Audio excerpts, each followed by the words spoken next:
आपका स्वागत है यूरेका पे।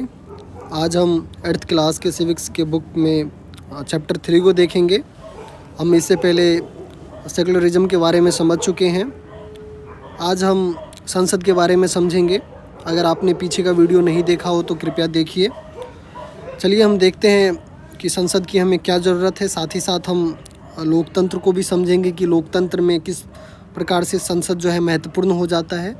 इन सभी चीज़ों को देखते हैं। तो आइए सबसे पहले मैं आप लोगों को लोकतंत्र की परिभाषा बता दूं कि आखिर लोकतंत्र की क्या परिभाषा है। लोकतंत्र हम किसको कहते हैं? अगर साधारण से शब्दों में कहा जाए तो लोकतंत्र लोगों का, लोगों के लिए, लोगों के द्वारा चुनी हुई सरकार को ही लोकतांत्रिक सरकार कहलाती है और इसी व्यवस्था को लोकतंत्र के नाम से जाना जाता है। यानी कि जो लोग हैं, मान लीजिए आप हैं, आपके द्वारा जो चुने हुए व्यक्ति होंगे वही सरकार का निर्माण करेंगे और वही आपके लिए सरकार चलाएंगे। यही लोकतंत्र का सिंपल सा अगर देखा जाए तो आप परिभाषा दे सकते हैं। और यही चीज़ें होती है लोकतंत्र में, जिन चीज़ों के बारे में अभी हम इस चैप्टर में पढ़ेंगे कि किस प्रकार से लोकतंत्र में हम सरकार बनाने का कार्य करते हैं और सरकार किस प्रकार से चलाई जाती है। तो संसद के बारे में अगर हम देखें तो निर्णय प्रक्रिया में सहभागिता और लोकतांत्रिक सरकार के लिए नागरिकों की सहमति के महत्व जैसे विचार के आपसी संबंधों को समझने की कोशिश की जाएगी इस चैप्टर में। आइए हम देखते हैं कि किस प्रकार से जो है संसद हमारे लिए महत्वपूर्ण है, संसद हमें क्यों चाहिए, इन चीज़ों को हम देखते हैं। और उसके बाद में साथ ही साथ हम देखेंगे कि लोगों को फैसला क्यों लेना चाहिए, इन चीज़ों को भी हम देखेंगे। और साथ ही साथ जो है लोग और उनके प्रतिनिधि के बारे में हम जानेंगे। आइए हम नोट्स के माध्यम से इन चीज़ों को समझते हैं। ये अपने भारत के जो संसद भवन है, ये पुराने वाले संसद भवन है जिसकी ये फ़ोटो है।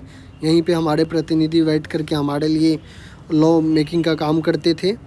और वर्तमान समय में अगर देखा जाए तो एक नई बिल्डिंग बन चुकी है संसद भवन की। आइए हम स्टार्ट करते हैं। सबसे पहले आपको मैं बताऊं कि जो आपने सरकार का नाम सुना होगा कि हर एक बार जो है देश में चुनाव होते हैं हर एक निश्चित अवधि के बाद में, और सरकार का निर्माण होता है। तो आपने आम बोलचाल के भाषा में सुना होगा कि जो सरकार है वही देश चलाने का काम करते हैं, और ये हकीकत भी है कि सरकार ही देश चलाने का काम करते हैं।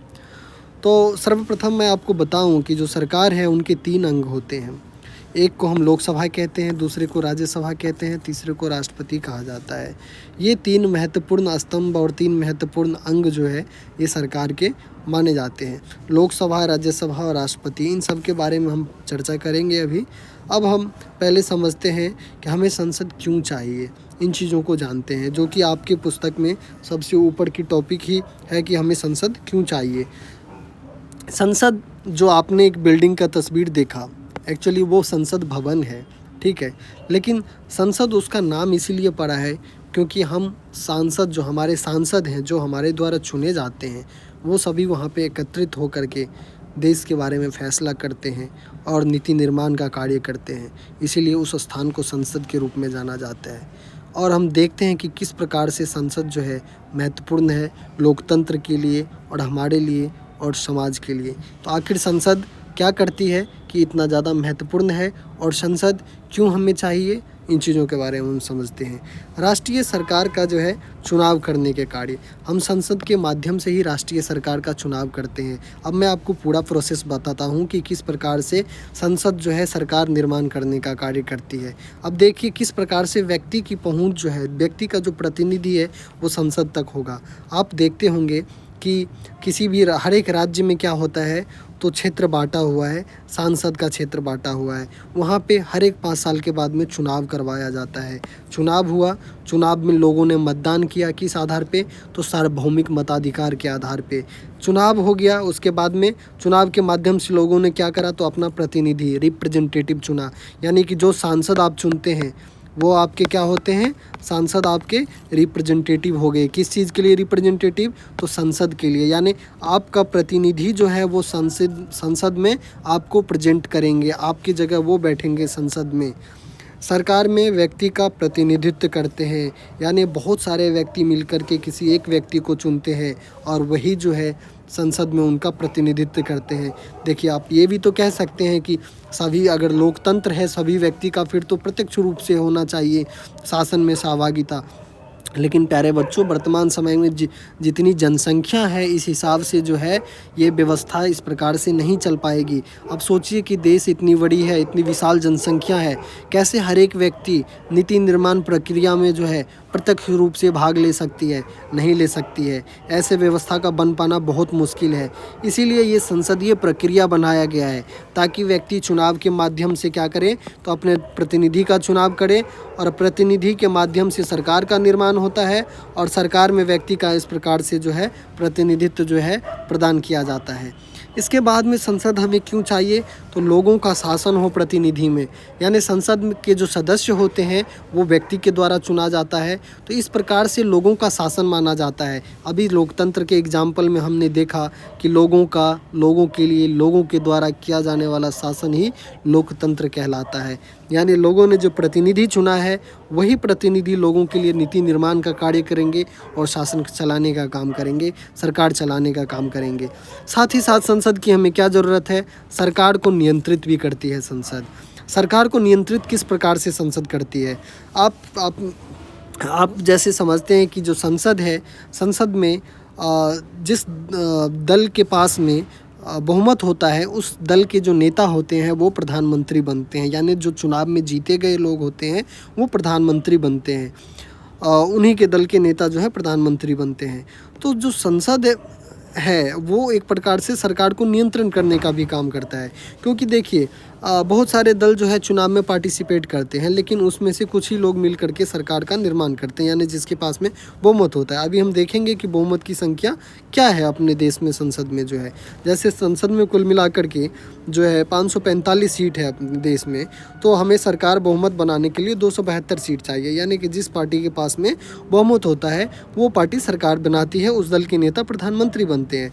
लेकिन उनको किस प्रकार से कंट्रोल में रखा जाए? कहीं ऐसा ना हो कि वो अनियंत्रित हो जाए, उनका जो मर्जी करे वो संविधान संशोधन कर दे, जो मर्जी करे वो नीति निर्माण कर दे, ये चीज़ें ना हो पाए। इस वजह से जो है सरकार को नियंत्रण में रखने के लिए वहाँ पे विपक्ष जैसी चीज़ें होती है, यानी जो लोग सरकार में हैं और उनके अलावा जो सरकार में शामिल नहीं है वो जो है विपक्ष की भूमिका में होते हैं।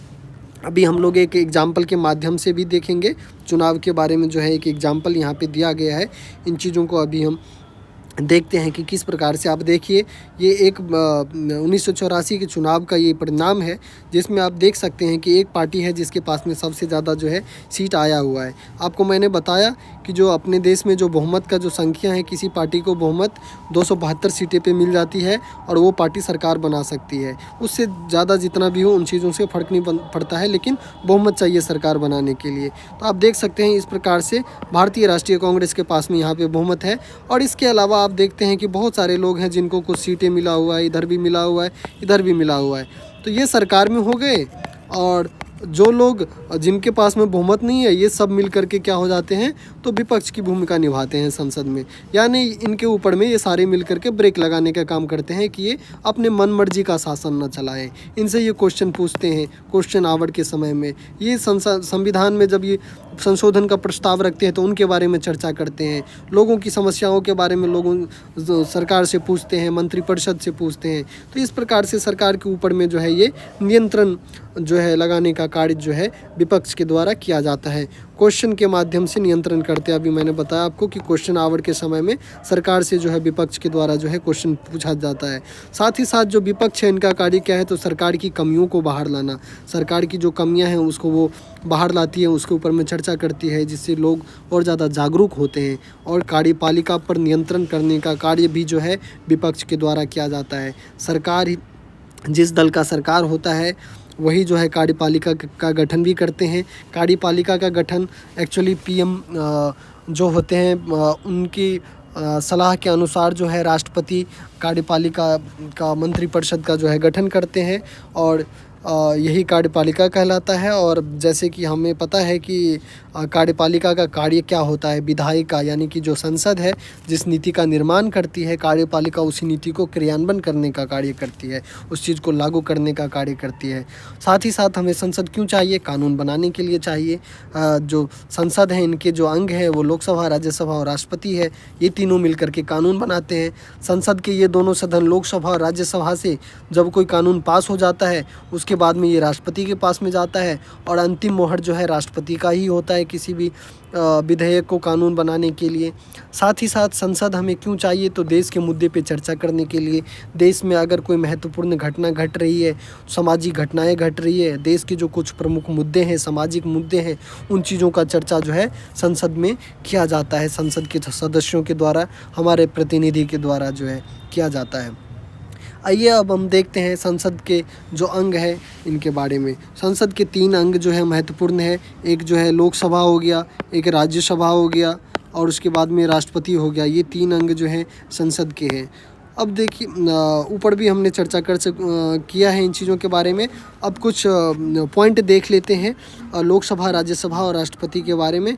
तो लोकसभा के बारे में सबसे पहले देखते हैं। लोकसभा में कुल 545 सदस्य हैं। पहले 2 और हुआ करते थे जिनको एंग्लो इंडियन कहते थे, लेकिन अब वर्तमान समय में एंग्लो इंडियन की नियुक्ति बंद कर दी गई है। लोकसभा में बहुमत वाले दल के नेता ही पीएम बनते हैं। जैसे मैंने आपको बताया कि जो 545 है इसके आधा से फाजिल होना, ज़्यादा होना चाहिए, तो इसी को जो है बहुमत माना जाता है। और जिस दल के पास में बहुमत होता है उन्हीं के जो नेता होते हैं वही जो है पीएम बनाए जाते हैं। और साथ ही साथ 272 सीट जो है वो बहुमत का आंकड़ा होता है। और लोकसभा के सदस्य चुनाव के माध्यम से लोगों के द्वारा चुने जाते हैं। लोकसभा के जो सदस्य होते हैं, जो संसद में जो लोकसभा है इसके जो सदस्य हैं वो लोगों के द्वारा चुने जाते हैं वोट के माध्यम से। अब इनमें एंग्लो इंडियन की नियुक्ति नहीं होती है, ये चीज़ें मैंने आपको पहले ही बता दिया। इसके बाद हम राज्यसभा में आते हैं। तो राज्यसभा में कुल 245 सदस्य होते हैं, जिनमें से 12 सदस्य जो है वो राष्ट्रपति के द्वारा चुना जाता है। बाकी जो 233 सदस्य होते हैं वो विभिन्न देश में जो राज्य हैं उनके विधानसभा के द्वारा, उनके सदस्य विधानसभा, राज्य विधानसभा के सदस्यों के द्वारा जो है चुने जाते हैं। इसके बाद में जो राष्ट्रपति है इनके बारे में जानते हैं। देश का संवैधानिक मुखिया माने जाते हैं राष्ट्रपति, और साथ ही साथ देश के प्रथम व्यक्ति माने जाते हैं। भारत के प्रथम व्यक्ति किसको कहा जाता है? तो राष्ट्रपति को कहा जाता है। इनके हस्ताक्षर के बिना जो है कोई भी कानून का निर्माण नहीं होगा। संसद जो कोई कानून बनाएगी जब तक इनका हस्ताक्षर नहीं होगा तब तक कानून का निर्माण नहीं हो सकता है। अब हम कार्यपालिका के बारे में ऊपर भी जान चुके हैं कि किस प्रकार से जो संसद है वो विधायिका कहलाती है। विधायिका कहलाती है। विधायिका यानी विधायिका क्या हुआ? तो कानून निर्माण करने का कार्य हुआ इनका, निर्माण करने का कार्य हुआ इनका। और कार्यपालिका का कार्य क्या है? कार्यपालिका का गठन पीएम की सलाह के अनुसार राष्ट्रपति के द्वारा किया जाता है और संसद द्वारा बनाए गए कानून का क्या करते हैं? ये क्रियान्वयन करते हैं। यानी कि विधायिका द्वारा बनाए गए जो कानून है उसका क्रियान्वयन किसके द्वारा किया जाता है? तो कार्यपालिका के द्वारा किया जाता है। तो ये महत्वपूर्ण जो है ये चैप्टर था जो संसद के बारे में जानकारी दी गई इस चैप्टर में। आप इसे देखिए, आप चाहे तो स्क्रीनशॉट ले सकते हैं। इसमें आपको अगर कुछ समझ में ना आया हो कुछ चीज़ें तो आप कमेंट बॉक्स में क्वेश्चन पूछ सकते हैं मेरे से। साथ ही साथ अगर आपके पास में कुछ क्वेश्चन हो इस टॉपिक से रिलेटेड या इस चैप्टर से रिलेटेड तो आप डायरेक्टली जो है क्वेश्चन पूछ सकते हैं इन चीज़ों के बारे में। और ये चैप्टर कंप्लीट हो गया। हमने देखा कि किस प्रकार से संसद हमें क्यों ज़रूरी है, क्यों प्रतिनिधि चाहिए लोगों को।